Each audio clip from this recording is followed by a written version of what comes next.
राजनीति में देश के युवा पढ़ना ही नहीं चाहते। वो इस राजनीति के कीचड़ से नफरत करते हैं। लेकिन मजबूरन अगर आप उनके साथ मजाक करोगे और उनको आप चिढ़ाने का काम करोगे तो मजबूरन वो कुछ ना कुछ करेंगे ही। तो इसलिए अगर वो कुछ कर रहा है और आप सोच रहे हैं कि आप उसका अकाउंट बंद करके इधर उधर से प्रेशर डलवा के ये करके वो करके आप वो आवाज को बंद करना चाहते हैं, तो आप एक आवाज को बंद करेंगे, दूसरी आवाज चालू हो जाएगी। ये एक शुरुआत है।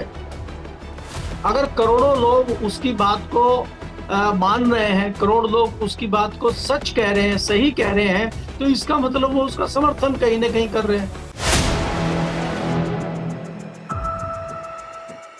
नमस्कार दोस्तों, कैसे हैं आप लोग। उम्मीद है आप सभी अच्छे होंगे। सोशल मीडिया पर कॉकरोच जनता पार्टी ने तहलका मचा दिया है। करोड़ों फॉलोअर्स हो गए हैं और कुछ ही दिनों में हो गए हैं। सबसे बड़ी भारतीय जनता पार्टी भी पीछे रह गई है फॉलोअर्स के मामले में। लेकिन हो क्या रहा है?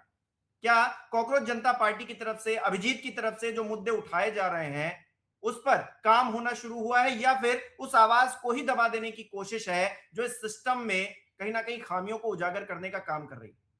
जो एक्स अकाउंट है वो बैन कर दिया गया, और ये बैन क्या दिखा रहा है अपने आप में, करेंगे बात। केपी मलिक जी वरिष्ठ पत्रकार हमारे साथ जुड़े। सर बहुत बहुत स्वागत है आपका। बहुत बहुत धन्यवाद हिमांशु जी, आपका भी और हमारे दर्शकों का भी बहुत बहुत धन्यवाद, आभार। सर, अभी तक करोड़ों लोगों ने कॉकरोच जनता पार्टी ज्वाइन कर ली है। आपने ज्वाइन की या नहीं की, और इसकी जो सोच है उसको आप किस तरह से देख रहे हैं? अभी कहा यह जा रहा है कि इनके जो एक्स अकाउंट था उसको भी अपहेल्ड कर दिया गया है। मतलब सरकार का प्रेशर जाहिर तौर पर इस पूरे मूवमेंट पर है। कैसे देख रहे हैं आप? देखिए हिमांशु जी, अगर आप इस मूवमेंट को देखें, या ये जो पार्टी बनाई गई है कॉकरोच जनता पार्टी, ये अभिजीत नाम के युवा हैं। और मैं तो नहीं कहूंगा कि वो रोजगार है उनको, तो वो तो पढ़ाई कर रहे हैं, अभी बेरोजगारी है एक हिसाब से, और युवा है। और आजकल का जो युवा है वो बहुत एग्रेसिव है और बहुत ज्यादा समझदार भी है। और उसको और ज्यादा समझदार बनाने के लिए तमाम आज की डेट में संसाधन है, चाहे आप उसको एआई कहिए, चाहे दूसरे जितने भी हमारे पास टेक्नोलॉजी है, चाहे वो टेक्नोलॉजी कहिए। और उसके बावजूद अगर वो बेरोजगार रहता है और हमारा जो सिस्टम है वो उसका मजाक उड़ाता है, तो कहीं ना कहीं उनके जख्मों के ऊपर ये नमक छिड़कने का काम हो रहा था। तो उससे कहीं ना कहीं ये लोग गुस्सा है। अब उनको एक रास्ता नहीं मिल रहा था, उनको एक कोई इस तरह की ये नहीं समझ में आ रहा था कि कहां से क्या शुरू किया जाए, क्योंकि जितनी दूसरी पॉलिटिकल पार्टियां भी हैं वो भी कहीं ना कहीं सिस्टम के सामने या सत्ताधारी दल के सामने मजबूर थी, क्योंकि उनमें भी दाग है, उनमें भी कहीं ना कहीं कालिक पुती हुई है। तो वो मुकाबला इनका नहीं कर पा रहे हैं, वो कहीं ना कहीं फंस जाते हैं। तो उन्होंने क्या किया है कि उनको बहुत अच्छा मौका चीफ जस्टिस ऑफ इंडिया ने दे दिया, और उन्होंने जो है उसका फायदा उठाते हुए नाम भी बहुत बढ़िया दे दिया चीफ जस्टिस ऑफ इंडिया ने। तो वो चीफ जस्टिस ऑफ इंडिया का धन्यवाद कर रहे हैं और कह रहे हैं कि अगर वो चीफ जस्टिस ऑफ इंडिया ने ये नहीं कहा होता तो शायद हम पार्टी नहीं बनाते, और पार्टी बनाते तो हमें इतना अच्छा नाम नहीं मिलता। तो उन्होंने अपनी पार्टी का नाम कॉकरोच जनता पार्टी रखा है, और उसमें क्राइटेरिया देखिए कितना बढ़िया रखा है। उन्होंने कहा कि दो शर्तें तो सबसे जरूरी है, कि आप बेरोजगार हो और आप आलसी हो। और तो इन्होंने तो कहा ही है कि भाई आजकल के लोग जो है वो बेरोजगार हैं, आलसी हैं, परजीवी हैं। और जितनी कंडीशन इन्होंने लगाई थी वो सब उन्होंने अपनी पार्टी में डाल दी है। और युवाओं के पास तो ये है, आज का युवा जो है वो हमारी तरह या पुराने लोगों की तरह बहुत ज्यादा भागदौड़ नहीं करता है। वो आलसी आलसी भी नहीं कहूंगा मैं उसको, क्योंकि उसके पास सुख सुविधाएं हैं। अब हम हर चीज के लिए भागदौड़ करते थे, उसको भागदौड़ करने की जरूरत नहीं है। आज एक क्लिक पे हर चीज मौजूद है, तो वो क्यों भागदौड़ करेगा? अब आप उसको अगर ये सोच के आलसी बोलेंगे तो मैं इससे इत्तेफाक नहीं रखता। वो आलसी नहीं है, वो तो वहीं बैठे बैठे एक ही क्लिक पे काम कर रहा है। अगर वो उसको भागदौड़ करनी होती, अब आप किसी को कहें कि रिक्शा चला रहा है, बड़ी मेहनत कर रहा है, और दूसरा ऑटो चला रहा है, तो ऑटो तो वो इंजन घुमा रहा है पहिए को, एक आदमी अपनी ताकत लगा के घुमा रहा है, तो दोनों वही काम कर रहे हैं। तो जो इंजन से घुमा रहा है वो स्मार्ट है, वो युवा है। और जो पैडल मार मार के घुमा रहा है या पैदल खींच के ले जा रहा है, अभी तक तो हमारे यहाँ रिक्शा कलकत्ता में तो सबसे बाद तक चल रहे थे, अंग्रेजों के जमाने से हाथ से खींच के ले जाते थे रिक्शे को। बाद में इंजन आ गया, घोड़ा गाड़ी होती थी, उसके बाद इंजन आ गया, अब तो बैटरी से चलता है, अब तो इंजन की भी जरूरत नहीं है। तो ये जो टेक्नोलॉजी है, युवा इसका फायदा उठा रहे हैं। और मैंने जो उसका इंटरव्यू देखा है, उसने तो कहा कि ये 1.5 घंटे में काम हो गया। मैंने तो एआई को आदेश दिया कि एआई मेरे लिए बहुत अच्छी एक जो है वेबसाइट तैयार करो, एक पार्टी बनाओ मेरे लिए फटाफट। और एआई ने फटफट फटफट पार्टी बना दी, और जो जो मैंने उसको बोला कि ये शर्तें रखो, उसने शर्तें रख दी। तो इतनी जल्दी सब कुछ काम हो गया, और आप देखिए किस तरह से उसके फॉलोअर और उसके व्यूअर बढ़ रहे हैं। लेकिन अब ये फिर उसके पीछे पड़ गए हैं कि भाई उसका अकाउंट बंद कर दो, उसका ये कर दो। आप क्या क्या करेंगे? आपको जो करना है वो तो आप कर नहीं रहे हैं, इसके अलावा रोकने के लिए आप तमाम चीजें कर रहे हैं। अरे भाई, उसको रोजगार चाहिए, उसको काम धंधा चाहिए, उसको सवालों के जवाब चाहिए, वो आप दे नहीं रहे। ना आप उसको काम दे रहे हैं, ना आप उसको सवालों का जवाब दे रहे हैं। वो ना देके आप वो सारे काम कर रहे हैं जो वो नहीं चाहता है। तो कहीं ना कहीं ये चीजें तो बाहर आएंगी। और अगर युवाओं में इस तरह से ये तादाद बढ़ती जाएगी और युवा इस तरह से आक्रोशित होगा, तो उसके नतीजे गंभीर हो सकते हैं आने वाले समय में, अगर बहुत जल्दी ये चीजें नहीं हुई। आपको वो लड़का विदेश में बैठ के इस तरह की वेबसाइट बना रहा है, इस तरह से चीजें कर रहा है, और यहां से उसको अगर इतना समर्थन मिल रहा है, तो ये जताता है कि बहुत सारे युवा इस चीज को लेके परेशान हैं और विचार भी कर रहे हैं इस चीज पे। वो शायद बोल नहीं पा रहे हैं, वो फ्रंट पे नहीं आ रहे हैं, तो उनको एक ऐसे व्यक्ति की तलाश है जो फ्रंट पे आ जाए। तो इसलिए मुझे लगता है, चाहे सरकार हो, चाहे हमारा सिस्टम हो, चाहे हमारे सियासी दल के नेता हो, इनको इस विषय को गंभीरता से लेना चाहिए, और गंभीरता से लेते हुए इस पर विचार विमर्श करते हुए राष्ट्र के हित में कोई इस तरह के डिसीजन लेने चाहिए। अगर आप राष्ट्र के लोगों से उनका मजाक उड़ाएंगे और खुद आप मौज मस्ती करेंगे, दूसरों को आप ज्ञान देंगे कि भाई पेट्रोल मत जलाओ, तेल मत खाओ, तेल मत पियो, तेल को मत यूज करो, और खुद आप तेल उड़ाएंगे, तो वो मजाक ज्यादा दिन तक चलेगा नहीं, और वो उनके जख्मों के ऊपर नमक छिड़कने जैसा होगा, और फिर उनको गुस्सा आएगा। तो इसलिए मुझे लगता है कि सिस्टम को संभालते हुए और सिस्टम को समझते हुए इस तरह की चीजों पर निर्णय लेना चाहिए। आप क्या कर रहे हैं, नहीं कर रहे हैं, वो अलग बात है, लेकिन जनता में एक मैसेज जाना चाहिए कि सरकार काम कर रही है, सरकार की नीयत बहुत अच्छी है। वो नीयत हमें अभी कहीं दिखाई दे नहीं रही है। मैंने पहले भी कहा है कि क्या कोई प्रधानमंत्री हो या सत्ताधारी दल का कोई बड़ा मंत्री हो, क्या उसने विपक्ष के साथ के कोई चर्चा की है, विपक्ष के साथ बैठ के कोई मीटिंग की है कि भाई कोई फॉर्मूला क्या सुझाया जाए? देश में इस तरह की विपत्ति आई हुई है, संकट काल चल रहा है। ये संकट काल भारत में ही नहीं, दूसरे देशों में भी चल रहा है, लेकिन भारत को किस प्रकार से इसका सामना करना चाहिए? ये राष्ट्र का मामला है, ये किसी एक राज्य का मामला नहीं है, ये किसी एक सियासी दल का मामला नहीं है। क्या इस पर सरकार गंभीर है? क्या प्रधानमंत्री जी इसकी बात कर रहे हैं? तो जब नहीं बातें हो रही हैं, तो नीचे कहीं ना कहीं ये चीज पनप रही है। और जब ये चीज बहुत ज्यादा पनप जाएगी, बहुत ज्यादा पैदा हो जाएगी, ऐसी ऐसी परिस्थितियां पैदा हो जाएंगी, तो फिर मुश्किलात आ सकती हैं, मुझे ऐसा लगता है। जी। अच्छा सर, आपने अभी नियत की बात की, तो मैं एक मैनिफेस्टो भी इनकी तरफ से जारी किया गया है, उसमें बहुत गंभीर चीजें भी लिखी हुई हैं, जिस पर हम अक्सर चर्चा भी करते हैं, तमाम सवाल भी खड़े करते हैं। पहली बात तो ये कि सीजीआई अगर कॉकरोच जनता पार्टी सरकार में आती है, तो जो ये रिटायरमेंट के बाद जो जजेस जो है राज्यसभा चले जाते हैं, ये नहीं होगा। दूसरी बात, वो कह रहे हैं कि मुख्य चुनाव आयुक्त को यूएपीए में गिरफ्तार किया जाएगा अगर कोई वैध वोट अगर डिलीट किया जाएगा, क्योंकि ये अधिकार छीनना आतंकवाद जैसा है। कह रहे हैं महिलाओं के लिए 50% आरक्षण, 33% नहीं, 50% आरक्षण होना चाहिए। कैबिनेट में भी 50% आरक्षण का जो है प्रावधान लागू करेंगे। अडानी अंबानी जैसे जो लोग हैं, जो बड़े लोग हैं, इनको जो है मीडिया का जो इनका लाइसेंस है, इसको रद्द करवाना चाहिए। और एक और बात ये कह रहे हैं कि जो लोग दल बदल कर रहे हैं, राघव चड्ढा जैसे लोग दल बदल कर रहे हैं, इनको जो है इनके चुनाव लड़ने पर सीधे पाबंदी होनी चाहिए, इनको संसद नहीं पहुंचना चाहिए, विधानसभा नहीं पहुंचना चाहिए। देखिए, ये बातें हम सबके मन में है, हम सब जानते हैं, इस बात को हम देख रहे हैं, हम यूज टू हो गए हैं। ये बात अलग है कि हम देख देख के हमको लगता है सिस्टम ही ऐसा सड़ गया है कि अब ये तो होगा ही, ये तो बड़े लोग हैं, करेंगे ही, कर ही रहे हैं। लेकिन ये अगर मैनिफेस्टो में बातें रखी जा रही हैं, तो ये एक जनता के मन में बात है, और लोग अगर सपोर्ट कर रहे हैं, मिलियंस करोड़ों लोग जो है अगर साथ में जुड़ रहे हैं, ऑनलाइन सपोर्ट कर रहे हैं, कमेंट कर रहे हैं, लाइक कर रहे हैं, तो फिर कहीं ना कहीं ये सिस्टम किस तरह से काम कर रहा है, सवालिया निशान तो खड़े ही होंगे। नहीं हिमांशु जी, अगर ये जितनी बातें आपने उठाई हैं, या उन्होंने अपने मैनिफेस्टो में डाली हैं, सारी बातें वाजिब हैं, इसमें गलत क्या है? आप मुझे इस सवाल का जवाब दीजिए कि भाई अगर कोई जस्टिस है और वो कल को सत्ताधारी दल की पार्टी से जाके राज्यसभा में चला जाता है, तो जाहिर सी बात है कि वो सरकार के हित में काम कर रहा होगा, तभी सरकार उसको राज्यसभा भेज रही है। ये तो कोई भी सामान्य बुद्धि का व्यक्ति भी समझ सकता है। इसके अलावा दूसरे पॉइंट पे आइए, अगर आप बात करते हैं दल बदलने की, तो दल बदलने का आप कितनी सारी चीजें देखते हैं। चाहे भारतीय जनता पार्टी में, चाहे कांग्रेस से आए हुए हेमंत बिश्व शर्मा हो, चाहे अभी जो वेस्ट बंगाल के शुभेंदु अधिकारी सीएम बने, चाहे वो हो, चाहे राघव चड्ढा हो, चाहे वो शिवसेना वाले हो, ये तमाम लोग अपनी खुशी से नहीं आए हैं। तो किस लिए आए हैं? ये चीज बंद होनी चाहिए। ये तो उस जनता का मजाक है जिसने आपको वोट दिया है।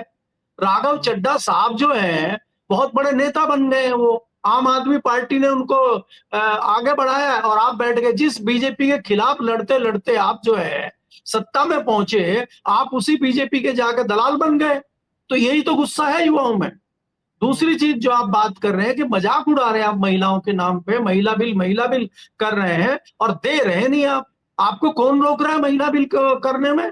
अरे महिला बिल तो 2023 में पास हो गया है। तो आप उनको जो है अपनी पार्टी में दीजिए ना भाई 33%। आप 33% का वायदा कर रहे हैं, तो जहां जहां राज्यों में आपकी सरकार है, केंद्र में आपकी सरकारें हैं, तो दीजिए उनको 33%।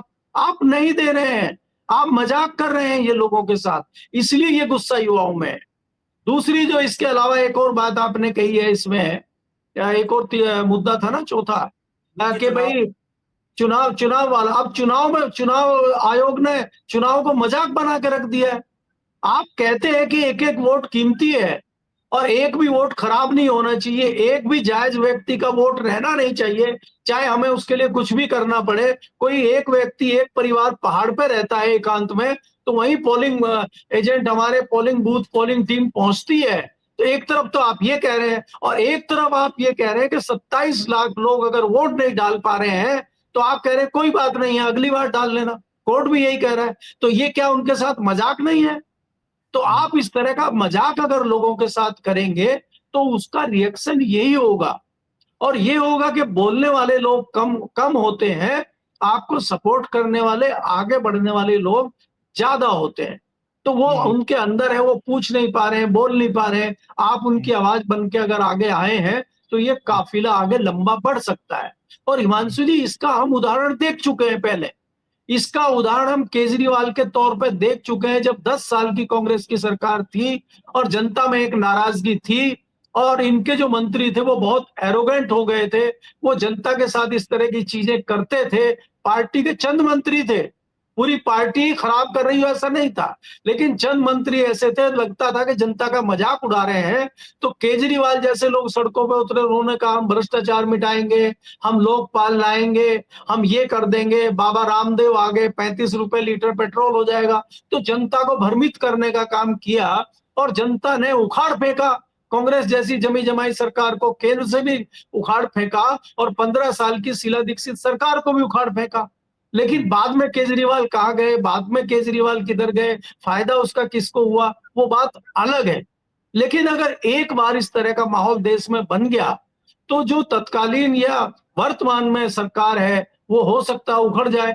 और उसका फायदा कल को किसको मिलेगा, कौन से सियासी दल को मिलेगा, या ये इतने मजबूत बन के आ जाएंगे कि अपनी सरकार बना लें, वो एक अलग बात है। इतनी जल्दी पार्टियां ना बनती हैं और ना कुछ कर पाती हैं। लेकिन आप एक झटके में सामने वाले को उखाड़ सकते हैं, बाद में चाहे कुछ भी हो। हमारे कई पड़ोसी देश में ऐसा ही हुआ है। अभी आपने नेपाल की सरकार देखी है जिस प्रकार से बनी है, युवाओं ने उखाड़ के फेंक दिया पुराने सिस्टम को और नई सरकार बनी है। हालांकि वो किस प्रकार की सरकार चल रही है, क्या क्या चीजें वहां हो रही, वो भी हमारे सामने है और उसका रिजल्ट भी अगले कुछ महीनों में आएगा। लेकिन उस एक बार सरकार तो उन्होंने उखाड़ के फेंक दी ना। तो इसलिए मुझे लगता है कि सिस्टम जिस प्रकार से खासकर युवाओं का मजाक उड़ा रहा है, उससे युवा कहीं ना कहीं आक्रोशित है। ये बात मैं निश्चित तौर पे कह सकता हूँ जी। एक तरफ तो सर डर दिख रहा है कि कॉकरोच जनता पार्टी, अगर इसके फॉलोअर्स बढ़ रहे हैं, लोग इससे जुड़ रहे हैं, तो इनके अकाउंट को ब्लॉक करो, इन पे कोई प्रेशर डालो कुछ लोग तो सोशल मीडिया पे बात कर रहे हैं कि अभी तक, क्योंकि अभी अमेरिका में अभिजीत दीप के, अगर यहाँ होते तो अब तक हो सकता है इनकी गिरफ्तारी हो गई होती, ये जेल में डाल दिए जाते और मामला ठंडा हो जाता। अभी तो अकाउंट ही इनका वो किया गया, सीज किया गया, बंद किया गया है। इस तरह की बातें हो रही हैं। दूसरी तरफ एक चीज और ये है कि अभिजीत दीप के पर भी सवाल खड़े किए जा रहे हैं, क्योंकि ये आम आदमी पार्टी के साथ रहकर काम कर चुके हैं, आम आदमी पार्टी से जुड़कर जो है इन्होंने कैंपेन वगैरह किए हैं। तो लोग कह रहे हैं कि इसके पीछे आम आदमी पार्टी का हाथ है, यानी कि कीचड़ उछालने जैसी बातें अब की रही हैं। हिमांशु जी, आम आदमी पार्टी में तो कपिल मिश्रा भी थे, आम आदमी पार्टी में तो किरण बेदी भी थी, आम आदमी पार्टी में तो राघव चड्ढा भी थे। तो क्या उनमें हीरे लटके हुए थे? अरे भाई, कोई आम आदमी कांग्रेस में थे कल तक, हेमंत बिस्वा शर्मा, इसका क्या मतलब है? वो आज कहाँ है, क्या कर रहे हैं, ये देखना होगा ना। मतलब मीठा मीठा गप गप और कड़वा थू थू। जो जो आपके लिए बढ़िया है वो बहुत अच्छा है, और जो आपके लिए कुछ नहीं कर रहा वो खराब है। देखिए, मैं ये कह रहा हूं, ये सब नूरा कुश्ती, ये सब बहानेबाजी अब खत्म हो चुकी है। अरे हम इसमें राजनीति में देश के युवा पढ़ना ही नहीं चाहते, वो इस राजनीति के कीचड़ से नफरत करते हैं। लेकिन मजबूरन अगर आप उनके साथ मजाक करोगे और उनको आप चिढ़ाने का काम करोगे, तो मजबूरन वो कुछ ना कुछ करेंगे ही। तो इसलिए अगर वो कुछ कर रहा है और आप सोच रहे हैं कि आप उसका अकाउंट बंद करके, इधर उधर से प्रेशर डलवा के, ये करके वो करके आप वो आवाज को बंद करना चाहते हैं, तो आप एक आवाज को बंद करेंगे, दूसरी आवाज चालू हो जाएगी। ये एक शुरुआत है। अगर करोड़ों लोग उसकी बात को मान रहे हैं, करोड़ लोग उसकी बात को सच कह रहे हैं, सही कह रहे हैं, तो इसका मतलब वो उसका समर्थन कहीं ना कहीं कर रहे हैं। सर और यहाँ अभी पे तक मैं जो सवाल देख रहा हूं जो उन्होंने उठाए हैं, वो सारे वाजिब सवाल हैं, सारे सच सवाल हैं। तो कहाँ गलत है वो? जी। नहीं, ये बात तो सही है। जो सिस्टम में खामियां हैं उस पर काम होना चाहिए, बजाय इसके उस पर ध्यान देने के। अगर अभिजीत को टारगेट किया जा रहा है तो नीयत तो साफ हो रही है ना सर। मतलब पेपर लीक अगर हो रहे हैं, शिक्षा मंत्री मुंह दबाकर भागे जा रहे हैं, उनकी कोई जिम्मेदारी कहीं पर नहीं बन रही है, तो फिर आप जो है अभिजीत को टारगेट करेंगे या फिर शिक्षा मंत्री को आपको टारगेट करना चाहिए? रुपया गिर रहा है और निर्मला सीतारमण जी गायब हैं, कोई बयान नहीं, कुछ भी नहीं। कहीं कुछ तो कहिए। जो रक्षा मंत्री हैं, होम मिनिस्टर हैं, आतंकी घटनाएं हो जाती हैं उस पर खाली बयानबाजी करके चीजें आगे बढ़ा देते हैं। मतलब कोई जिम्मेदारी, किसी की रिस्पॉन्सिबिलिटी है ही नहीं। नहीं, देखिए, जो जो सिस्टम की जो ताकत है, सिस्टम की या सत्ताधारी दल की जो ताकत है, वो चीजों को दबाने में, जैसे कई जगह रोड अगर टूट जाती है तो उस रोड को नए तरीके से बनाया जाए, उसमें सुधार किया जाए, और जिसकी जिम्मेदारी है वो वहां आके जिम्मेदारी ले, भाई रोड टूट गई है, मेरी जिम्मेदारी है और हम इसको ठीक कराते हैं। अगर वो वहां आता है तो जनता को शांत होने का मामला होगा। बिल्कुल। और अगर आप दादागिरी करें, नहीं ये सड़क बहुत अच्छी है, ठीक है, सड़क तो फलानी है, उसके गाल जैसी है, हीरोइन के जैसी सड़क है, चमाचम चमक रही है, उस तरह के आप बात करें और धरातल पे कुछ दिखाए ना, तो जनता का गुस्सा बढ़ेगा। या आप उसमें क्या करें कि चिप्पी लगाने का काम कर दें कि जहां जहां टूटे वहां वहां ढक दो, तो कितने दिन तक आप ढकेंगे? आप चीजों को कितने दिन तक दबाएंगे? नीट की परीक्षा हर बार ये हाल हो रहा है। हजारों की तादाद में युवा लखनऊ में लाठी खा रहा है, गरम गरम सड़कों पे लेट के चल रहा है, और आप उसके साथ मजाक कर रहे हो। ऐसे नहीं चलेगा भाई। आप उसकी समस्या हल क्यों नहीं करते? जनता को सेट करने के लिए, जनता का गुस्सा ठंडा करने के लिए सरकार में बहुत सारी चीजें होती हैं। आज से पहले भी सरकारें रही हैं, वो सरकारों में तत्काल खुद ही जिम्मेदारी लेते हुए मंत्री इस्तीफा देते रहे हैं, और बहुत नहीं, पुरानी भी बात नहीं है। सर यहाँ तो उल्टी गंगा बहाई जा रही ना। हमने उत्तर प्रदेश में देखा ना, सुनील कुमार शुक्ला एक सिपाही हैं, उन्होंने भ्रष्टाचार खोला पुलिस विभाग का तो उनको ही सस्पेंड कर दिया। अब वो कह रहे हैं हम डरेंगे नहीं, हम लड़े रहेंगे। अब आदमी अपनी नौकरी छोड़कर, मतलब उसको बर्खास्त कर दिया गया, पूरी नौकरी पर बनाई है, अपने परिवार पर खतरा मंडरा रहा है, क्योंकि पुलिस विभाग से टकराना है, सिस्टम से टकराना कोई एक आम आदमी का तो वो है नहीं। अब सोचिए वो सब कुछ सेक्रीफाइस करके चीजें कर रहा है, कब तक कर पाएगा और कितने लोग कर पाएंगे देश के? नहीं, देखिए, यहाँ तो बहुत सारी चीजें हुई हैं। इस देश में, महान देश है। यहाँ तो मुगले इतने दिन तक जमे रहे, अंग्रेज जमे रहे। जब अंग्रेजों ने नाक में दम कर दिया तो उनको भी जनता ने हटाया, और जनता उस टाइम भी कोई सारी जनता नहीं आई थी। मुश्किल से 1 से 1.5% लोग खड़े हुए थे। पूरा भारत तब भी खड़ा नहीं हुआ था। तो सब खड़े नहीं हुआ करते, चंद लोग खड़े होते हैं। भाई अगर आप देखोगे कांग्रेस की सरकार को उखाड़ फेंकने के लिए केजरीवाल ही तो अकेला खड़ा हुआ था। अन्ना हजारे को ले आए, बाद में फलाने रामदेव और ये सब आ गए, कपिल मिश्रा जी भी आए थे, झंडा लेके घूमते थे। वो आज कहाँ है वो सारी चीजें? आपने एक बार तो उखाड़ ही दिया था ना। तो इसलिए क्या है कि जब व्यक्ति चलता है वो अकेला ही चलता है। महात्मा गांधी जब आए थे देश में तो वो लाठी लेके फटी हुई धोती पहन के अकेले ही निकल पड़े थे वो, और काफिला उनके पीछे जुड़ता गया। तो इसलिए ये कहना कि भाई ये अकेला क्या करेगा, मंगल पांडे अकेला ही था, वो भी कांस्टेबल था, उसने भी क्रांति करी थी शुरू, वो क्रांति हो गई थी। और तब तो कितना दमनकारी चक्र उनका चलता था अंग्रेजों का। इतना तो दमनकारी अभी है नहीं, मुझे नहीं लगता कि इतना दमनकारी है जितना अंग्रेजों के जमाने में था। तो जब अंग्रेज नहीं रहे तो फिर बाकी क्या रहेंगे? दूसरी बात आपको ये देखनी होगी कि शुक्ला जी, अगर शुक्ला जी ने बीड़ा उठाया है ये, तो उनकी तुलना आप जो है मंगल पांडे से करिए, क्योंकि मंगल पांडे भी कांस्टेबल थे, ये भी कांस्टेबल हैं। तो अगर ये भ्रष्टाचार के खिलाफ खड़े हुए हैं, अच्छा तब लगता मुख्यमंत्री स्तर का या डीजीपी स्तर का आदमी वक्तव्य देता कि हम इनका बहुत बहुत हार्दिक आभार व्यक्त करते हैं, धन्यवाद व्यक्त करते हैं कि इन्होंने हमारे सिस्टम में इतना बड़ा भ्रष्टाचार को उजागर करने का काम किया है, और हम इनकी सहायता भी लेंगे कि ये कहाँ कहाँ इनको दिखाई दिया उसमें वहीं मदम करें, और हम दोषियों को बख्शेंगे नहीं। अच्छा लगता। और यहाँ आप जो है उसी को पेल दे रहे हैं जो सवाल पूछ रहा है। यही तो बात घूम के आई है। भाई चीफ जस्टिस उसी को कह रहे हैं कॉकरोच, जो सवाल पूछ रहा है, जो रिट लगा रहा है उसी को कॉकरोच बता रहे हैं आप। तो इसीलिए तो ये मुद्दा चला है। तो यहाँ तो जो सवाल पूछ रहा है, जो कुछ टिप्पणी कर दे रहा है, जो कोई चीज को उजागर कर दे रहा है, आप तो उसी के पीछे पड़ जा रहे हैं। उसी का रिएक्शन तो ये हो रहा है जिस पर हम डिस्कशन कर रहे हैं। तो इस रिएक्शन को आप कैसे रोक सकते हैं? इस रिएक्शन को रोकने का तरीका ये है कि आपको जो करना है करिए, लेकिन जनता को कुछ होते हुए दिखे तो सही। भाई अगर ये नीट का इतना बड़ा मामला हुआ था, इतने बच्चों की परीक्षाएं रद्द हो गई, इतने बड़ा नुकसान हुआ, कई बच्चों ने सुसाइड कर लिया, तो ऐसे में आपने क्या एक्शन किया? आपने एनटीए के 10 लोगों को सस्पेंड कर दिया, जांच हो रही उनको जेल भेज दिया, शिक्षा मंत्री का इस्तीफा हो गया। तो जनता में एक शांत होता, भाई जनता कहती है सरकार ने कुछ ना कुछ एक्शन लिया है, और आप एक्शन कुछ नहीं ले रहे हैं। उल्टा उन युवाओं को ही आप चिढ़ा रहे हैं। युवा कह रहे कोई बात नहीं है, अगले साल दे लेना, दोबारा परीक्षा करा देते हैं आपकी। तो ये क्या है ये? तो इससे कहीं ना कहीं युवाओं में रोष है, और ये रोष का ही रिजल्ट है जिस कॉकरोच जनता पार्टी की आप बात कर रहे हैं, अगर इस तरह का कोई संगठन बनता है तो। और ये एक शुरुआत है, इस तरह की चीजें और होंगी अगर सरकार नहीं सुधरती है तो। जी बहुत बहुत शुक्रिया सर हमारे साथ जुड़ने के लिए, तमाम बातचीत करने के लिए। हमारे दर्शक किस तरह से देख रहे हैं कॉकरोच जनता पार्टी को, उनके मैनिफेस्टो को, और तमाम जो चीजें सोशल मीडिया पर चल रही हैं, क्योंकि सोशल मीडिया एक बहुत बड़ी ताकत है। और युवाओं को अगर चिढ़ाया जाएगा, जैसा कि केपी मलिक जी कह रहे थे, उनको परेशान किया जाएगा, सामने दिखती हुई चीज पर आंख में धूल झोंकी जाएगी, तो फिर इस तरह का मोमेंट खड़ा होगा। और इसके खिलाफ अगर आप कुछ बोलेंगे तो फिर अपने आप में आपकी नीयत पर सवाल खड़े होंगे, क्योंकि सिस्टम में जो खामियां उनको दूर कीजिए, इस तरह का मूवमेंट खड़ा ही नहीं होगा।